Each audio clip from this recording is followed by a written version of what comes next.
Hello traders, Day Trader Matt here of businesswithtrading.com, doing a trading strategy recap for the 16th of April, Thursday, and today was another great day in the markets. We had a great day in our E-mini trading room, pulled 13 and 3/4 points out of 4 trades. In our option service we missed a trade and did nothing in our future swing trade group. Missing the trade in the option service, we've talked about a lot of examples recently on missing trades, a lot of them with the E-mini trading room, a couple of them with the swing trade service. I'm not going to get into the one with the options trade just because there's no reason to focus on missing trades. It's good for an example, but when the examples get too much, they become more of a focus than an example. And then the helpfulness that they are supposed to provide actually is counteracted by the focusing on negative things. It's like if working at a company, you have some friends, and they're all good, and then you get a new friend and they're just negative all the time. How are you doing? Oh, my day sucks. How are you doing? Oh, I wanted to sleep longer. How are you? And they just keep all this negativity, like Eeyore from Winnie the Pooh, but worse. Because they don't have the funny oh dear. And that really is not helpful at all. The whole point of a business with trading is, centering a business around your trading so that way you can have systems in place to do each thing. When am I going to do my analysis? When am I going to trade? Stuff like that. When am I going to review things? And it goes back to the axiom, McDonald's makes a lot of hamburgers. That's what they do. They make a lot of hamburgers. But anybody who makes hamburgers themselves probably can make a better hamburger than McDonald's. It's not very hard to do. But if you decide you want to start selling your hamburgers, you go out, you start a store, you're going to most likely not be able to sell more hamburgers than McDonald's because they have a system in place. They know what to do. And talking about systems with trading is, kind of good and bad because a lot of people probably gravitate towards, well, let me make an automated trading system. It'll trade for me and I won't have to do anything. It's bullshit. Your big banks, your large financial institutions, they spend millions of dollars creating these algorithms that trade. They turn them on when the market's right, they turn them off when it's not, and they're constantly having to update these. So we as retail traders, there's no in hell where someone's going to spend $1,000 or $2,000 on an automated system and it be able to work. That's just not feasible. When your large institutions are paying millions and millions of dollars to create these for themselves. If it was that easy, they would spend a couple thousand, make it, and do well. It's not possible. And that brings in, why this website, why I think it is very important, why the members like it and stuff like that. Because as human beings, we're able to ebb and flow with the market. We can use our discretion and say, okay, well, my method is, it works. This market is doing this, so this is the trade I'm looking for. This market's doing this, so this is the trade I'm looking for. Or I like this trade, but it's not the best setup, so I'm not going to take it. That's what I go over a lot when I'm coaching students in the trading course. I talk about it when I can, when I'm doing the trading room and whatnot. But I don't have a lot of time in the world. When we're doing the trading room, the more important thing is to actually find setups and to look for them and see what's going on. It's not the easiest, when you're talking, you're explaining stuff, you're answering questions, and then you're looking for trades at the same time. Sometimes we can do that, sometimes not. What I wanted to talk about today is, again, how to be able to know, what we're looking for. And I look at things like I looked at the market last night.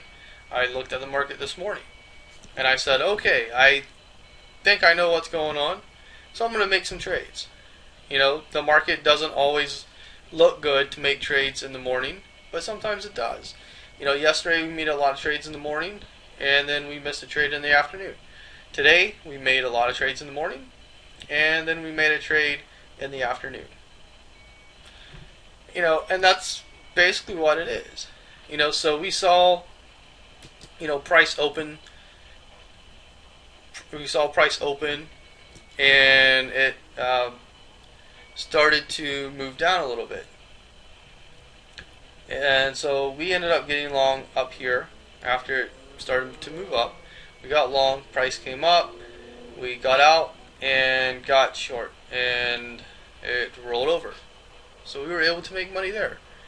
And then we ended up getting out and going long, took a little heat, and then price went in our favor. And then we ended up getting out right up here. Price did come up, came back down. From that moment, we wanted just to watch things. We had a news event coming out at 10 o'clock, and I expected some volatility off of it. Didn't really happen. The market just kept trading. Like, if you look at this, it doesn't look like anything came out at all. You're like, well, 10 o'clock came and went, no one really gave a shit. And that's the way I look at it, in my own trading. I don't really care what the number is. I used to care. I used to, listen to Squawk Box, and not the CNBC, but, people on the floor talking about things. That's what I used to listen to. And then I realized, that's really not that helpful. I thought it was back then, but it wasn't really helpful enough to keep it going. So, that's why I don't do that anymore. Maybe if someone had a question about that or whatnot. But we look at it, absolutely nothing happened. I'll look for the event itself. I don't want to be in the market during this event because I think it's going to do something volatile, which could push price, and I don't really want to be a part of it until after the event. That's understandable. Certain events, it doesn't really matter. This one, apparently it didn't matter, but I thought it did, and, in the future, I would respect the event as well. If I had to do this over again, I would respect the event as well. So, there's nothing wrong with not being out of the market when a news event is coming up, especially one that's supposed to be big.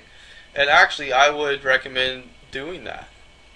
But anyway, price did come down, it came back up, chopped around a little bit, came down again over here,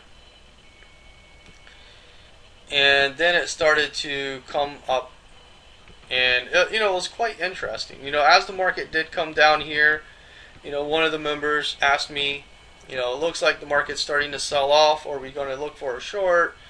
And I said no. It doesn't really look like it's going to get overtly weak. Yeah, it's selling off a little bit, and I could be wrong.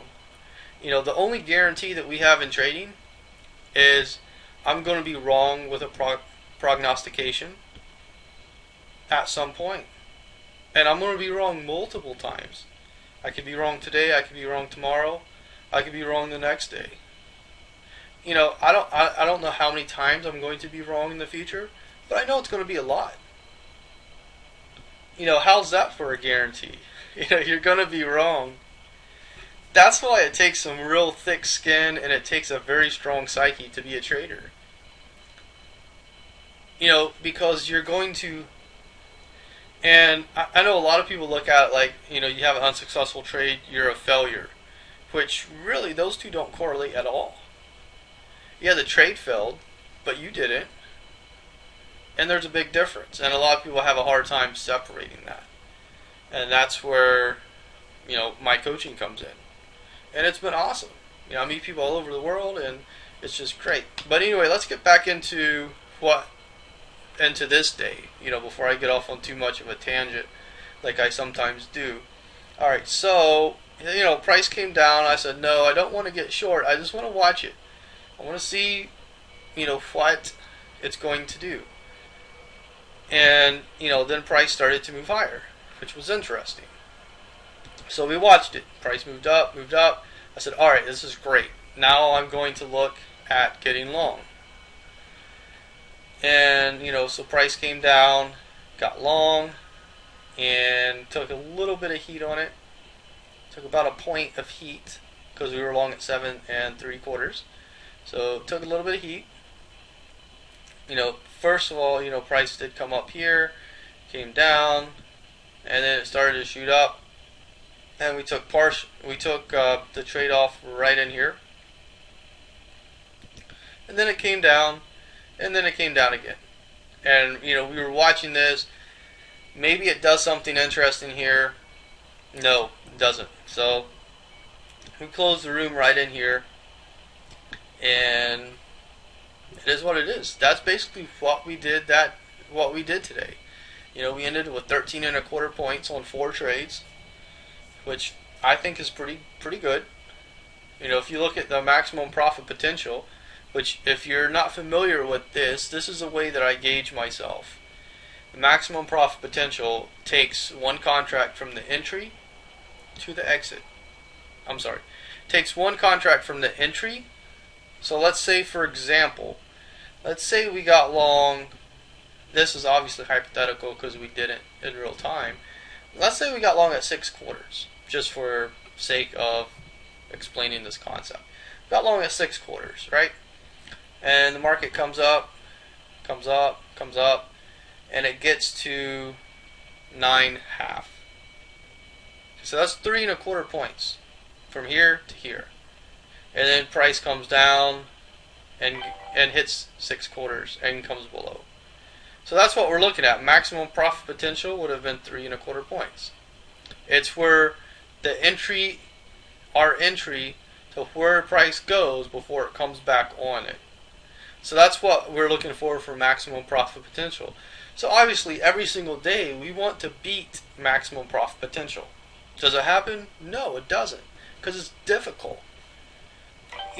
Growing up, I was a big basketball fan. I loved basketball, and I played all the time. And one of the games I used to play,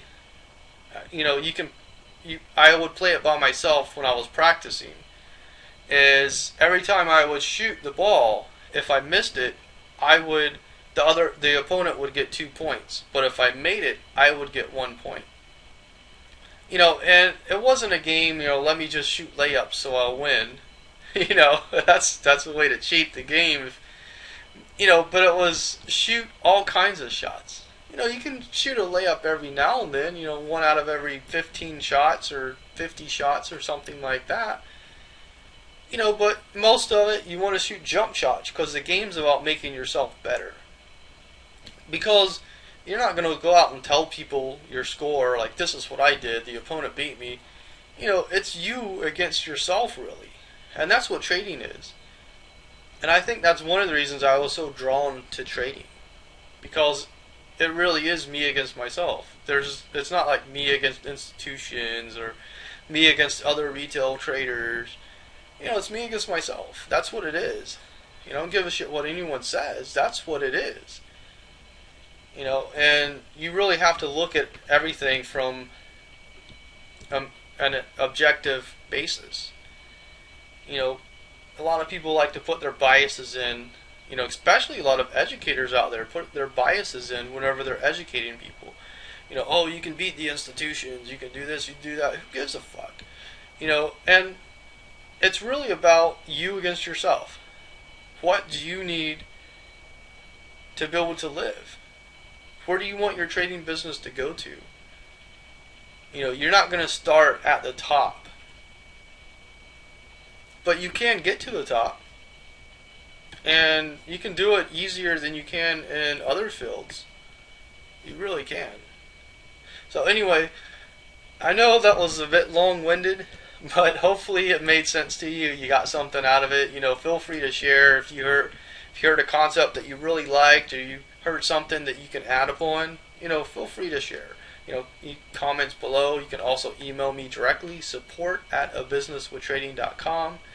Thanks for watching. Have a great rest of your day, and I'll see you back here in the markets. Thank you.